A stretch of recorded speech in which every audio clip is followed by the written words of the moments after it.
The Living Building Challenge pushes architecture to mirror the way that nature works. It calls for the creation of building projects at all scales that operate as cleanly, beautifully, and efficiently as nature's architecture. Regardless of the size or location of the project, the Living Building Challenge provides a framework for design, construction, and the symbiotic relationship between people and all aspects of a community. The Living Building Challenge moves past the current standards of sustainability and creates spaces that are beneficial to the environment and the people who live and work within them. The founders and designers of the Living Building Challenge believe that only a few decades remain to completely reshape humanity's relationship with nature and realign our ecological footprint to be within the planet's carrying capacity. There are many different levels to the projects within the Living Building project, whether it's just renovating a single space or home to a new building to creating a community of interconnected living buildings. The living community would share resources from building to building and operate as a whole organism of buildings that work together by giving and receiving in order for the community to thrive. There are 7 main ideas that go into designing a living future building. These are represented as petals and are made up of energy, water, site, materials, beauty, health, and equity. Within these 7 ideas, there are 20 imperatives that must be met to be considered as fully functioning living building. Number 1. Limits to growth. Projects may only be built on gray fields or brownfields because it is important to preserve land that hasn't been developed on before to be the most sustainable. Landscaping must coincide with the current ecological system and be pesticide and fertilizer free. The building must include a safe habitat for the surrounding wildlife. Number 2. Urban agriculture. Must integrate opportunities to sustain agriculture that is to an appropriate scale with the building. Single-family homes need to also demonstrate the capacity to store at least 2 weeks' supply of food. Habitat exchange. For each hectare of development, an equal amount away from the project site must be set aside through the Institute's Living Future Habitat Exchange program.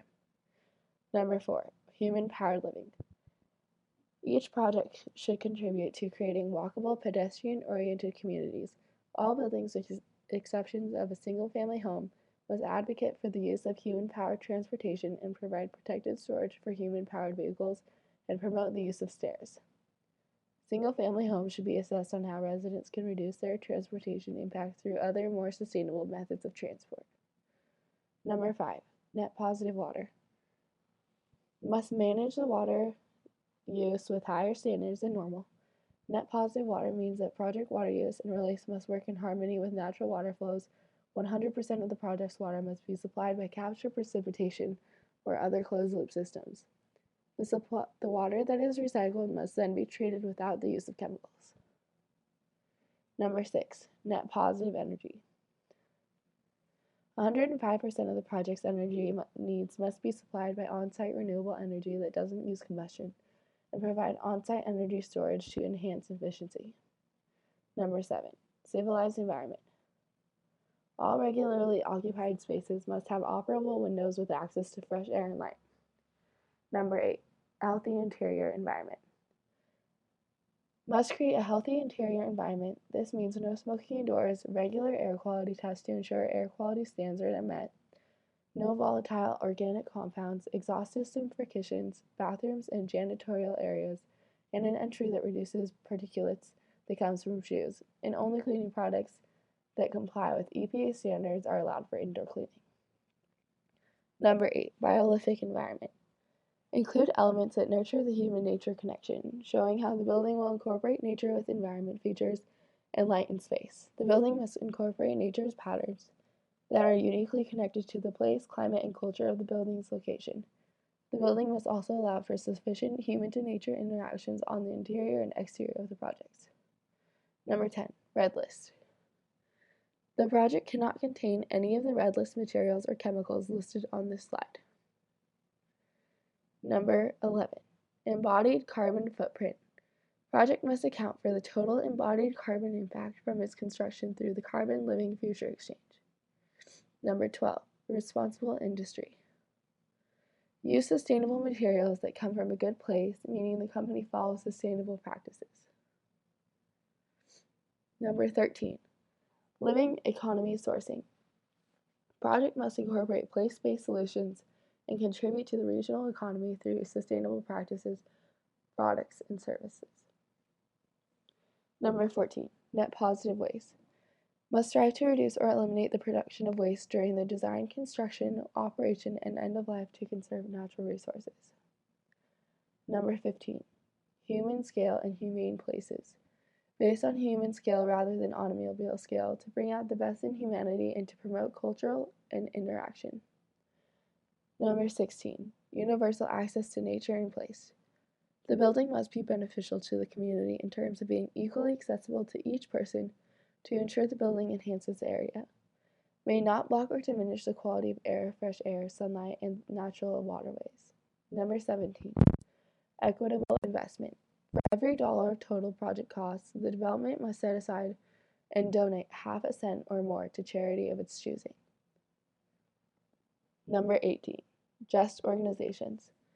Must help to create a just, equitable society by being transparent with the business practices that went into the project. This means that there are no secrets in business that went into production of creating a living building. Number 19. Beauty and spirit.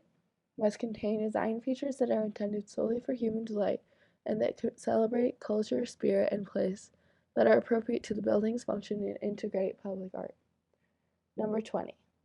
Inspiration and education. Provide educational materials about the building to motivate others, and have tours of the building available at least once a year. And all of these 20 imperatives must be addressed for a project to be certified as a fully operating living building.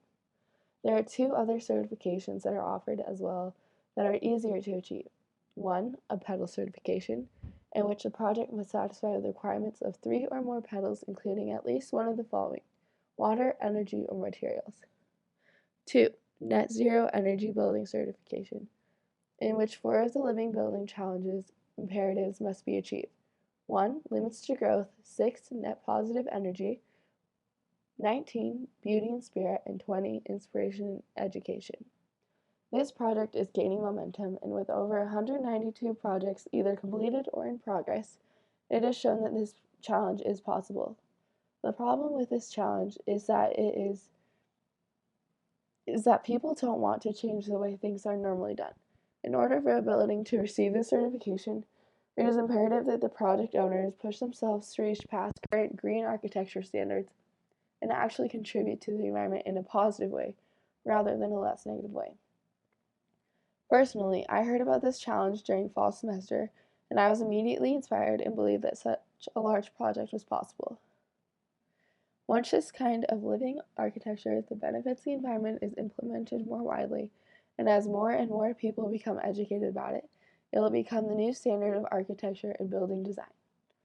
Creating buildings that are beneficial to the environment is an enormous project, but one that is possible. The amount of energy that is used to power the infrastructure and buildings around the world is an unthinkable amount.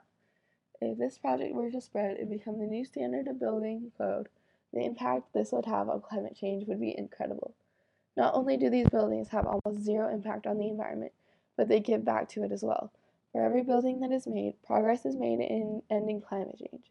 The Living Building Challenge provides safe habitats for creatures, donates to charity, and designates land to be preserved for nature equivalent to the land used in the project. The time to stop climate change is now, and it is essential to change the way architecture is executed in order to fully address the problems that contribute to global warming from infrastructure. The Living Building Challenge plays a vital role in global environmental change as it has the power to redesign how buildings are made and how human-built infrastructure impacts the world.